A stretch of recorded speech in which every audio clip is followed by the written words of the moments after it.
السلام علیکم، آپ دیکھ رہے ہیں شہادت نیوز اور میں ہوں رابع لباسی۔ خبر شامل کرتے ہیں ایبٹ آباد سے۔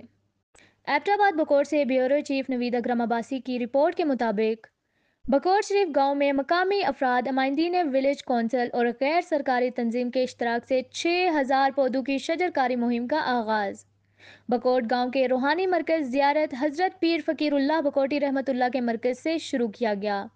اس موقع پر Sahibzada Pir Qasim Mazhar Bakoti, Sahibzada Pir Usman Bakoti, chairman village council Bakot Hussam Jamshed Abbasi, youth councillor Bilal Firdous Abbasi, سابق امیدوار کسان کونسل ظہیر عباسی، سردار اویس وحید عباسی، عامر نذیر عباسی اور دیگر نے مقامی کمیونٹی کی نمائندگی کی، جبکہ غیر سرکاری تنظیم WWF پاکستان کی طرف سے محسن کمال، فواد خان اور حمزہ نے شرکت کی۔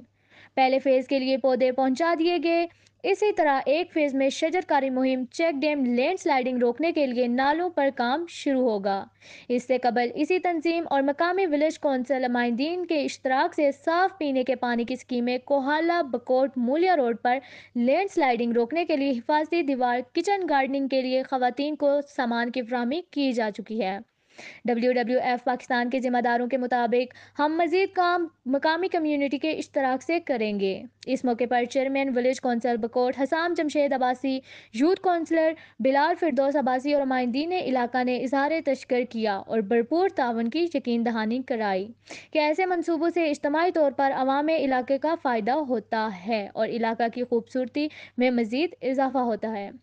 مزید خبروں اور اپڈیٹس کے لیے دیکھتے رہیے شہادت نیوز۔ شہادت نیوز کا فیس بک پیج لائک اور یوٹیوب چینل سبسکرائب کرنا نہ بھولیے۔